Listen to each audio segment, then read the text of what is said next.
안녕하십니까. 오늘 도전 산책 시간에는 상제님과 태모님 말씀을 통해 선천 어금존양 세상에서 살아온 여성의 한과 장차 다가올 후천 정음정양의 세상에 대해 알아보는 시간을 갖도록 하겠습니다. 얼마 전 제가 귀향이라는 영화를 보게 되었는데요. 영화를 보기 전 극장 포스터에는 가슴을 울리는 두 개의 카피 문구와 두 소녀가 손을 잡은 채 웃음을 머금은 모습을 보게 되었습니다. 그 포스터는 영화를 보기도 전부터 제 가슴을 뭉클하게 만들었는데요. 그 포스터에는 무엇이 소녀들을 지옥으로 보냈나, 언니야 이제 집에 가자라는 두 카피 문구는 지난날 일제의 만행 속에서 여성들의 한이 얼마나 컸을지 조금이나마 짐작할 수 있게 하였습니다. 그 당시 20여만 명의 조선 소녀들이 위안부로 끌려갔었는데요. 그중 238명만 살아 돌아올 수 있었고 이제는 44분의 할머니만 살아계신 상황입니다. 저는 이 영화를 보면서 여성의 한에 대해 되짚어보게 되었습니다. 지나온 역사 속에서 수많은 사람들의 한이 있었지만 그중 여성의 한이라는 것은 정말 말할 수 없을 정도입니다. 그러면서 상제님과 태모님의 도전 말씀들을 통해 장차 다가오는 세상에서는 여성의 한을 어떻게 풀어주시고 어떤 세상으로 만드실지 가늠하게 되었는데요. 지난 세상을 보면 여성에 대한 차별과 억압을 극명하게 보여주는 여러 사례가 더 있습니다. 서양에서는 중세 이후 근대까지 지속된 마녀 사냥이 있었는데요. 마녀 사냥은 14세기 말 중부 유럽에서 시작되었습니다. 18세기 말까지 400여 년 동안 전 유럽으로 퍼져 지속이 되었는데요. 마녀로 낙인 찍힌 여성들은 매우 잔인하게 갖은 고문을 받고 교살당하였습니다. 완전히 발가벗겨진 여성이 화형당하는 장면은 당시 남성들의 최고 흥행거리였다고 합니다. 당시 마녀 사냥으로 희생된 여성이 수백만에 달했다고 하는데요. 프랑스의 영웅 잔다르크도 마녀 재판을 받고 희생을 당했습니다.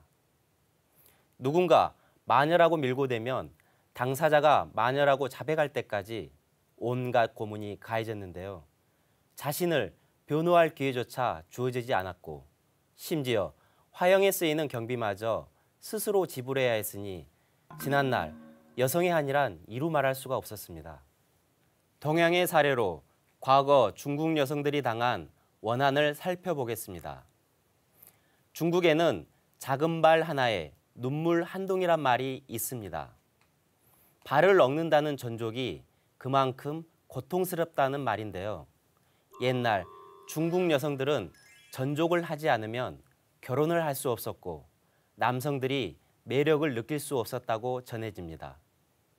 그러다 보니 여성에게는 삼촌, 약 10cm 길이의 작은 발이 선망의 대상이 되었죠. 헝겊을 꽁꽁 조여맨 자신의 작은 발을 신체의 은밀한 부분으로 간주하여 남편이나 애인 말고는 누구에게도 보여주지 않았다고 합니다. 이 전족은 여자의 발에 족쇄를 끼워 노예의 운명을 스스로 순순히 받아들이게 하는 여성 억압의 상징입니다. 남성에게 전복당하여 지배받고 놀이개로 전락한 여성의 원한을 상징하는 것이죠.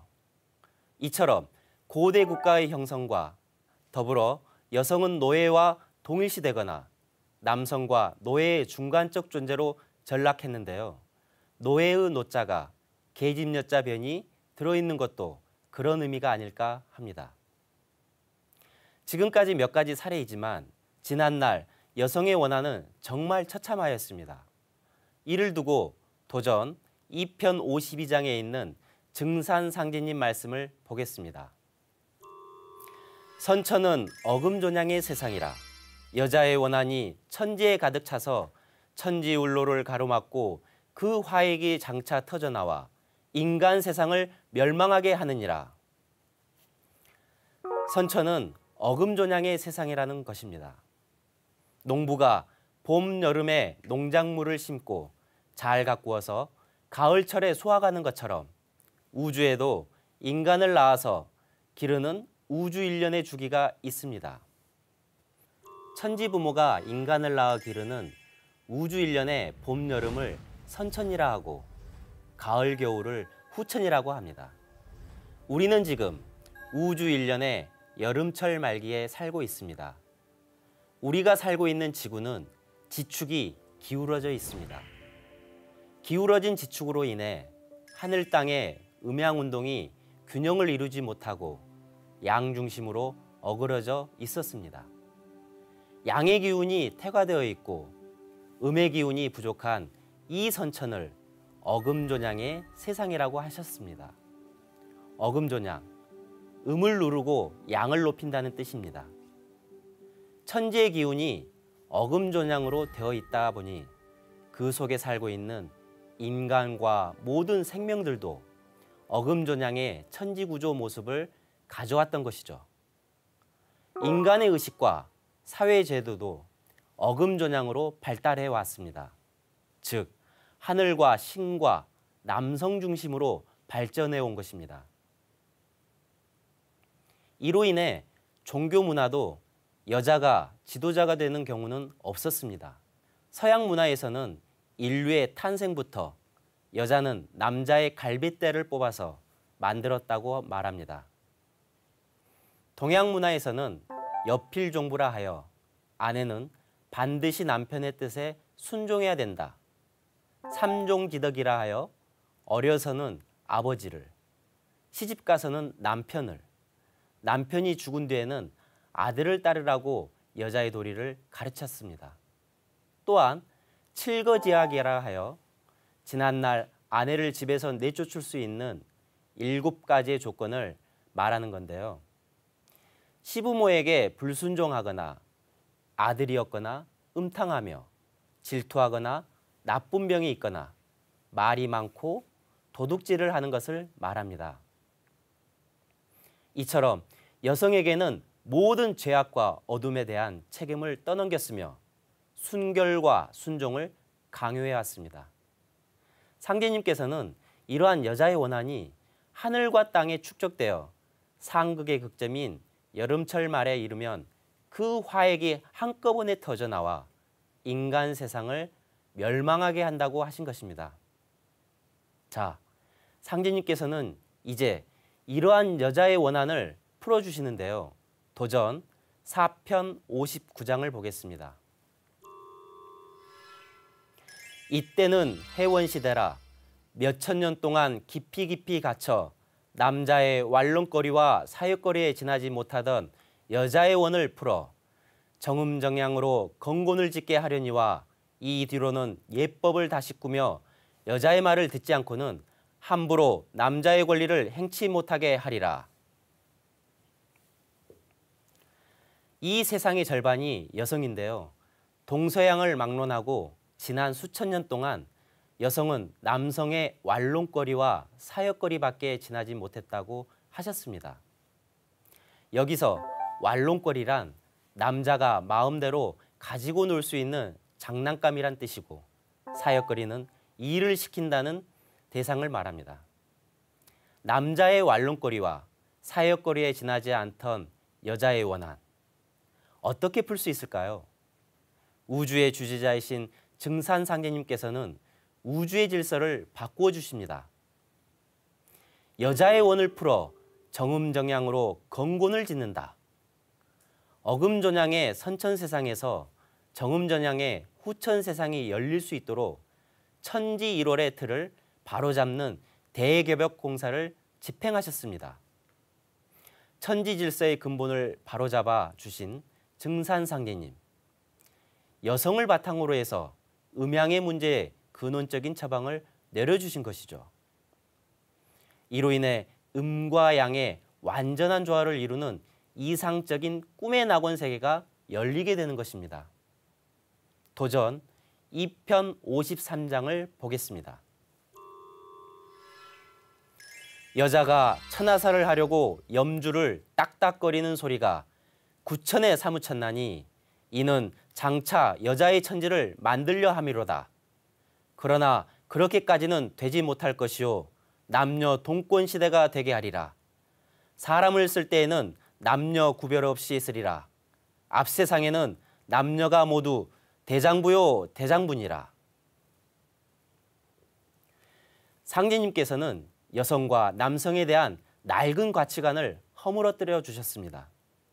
앞으로 다가오는 세상이 남장군만 있는 것이 아니라 여장군도 나오는 남녀 동권의 세상을 열어주셨습니다. 더불어 여성들의 불편이 막심했던 월경을 없애시는 공사도 행하셨습니다.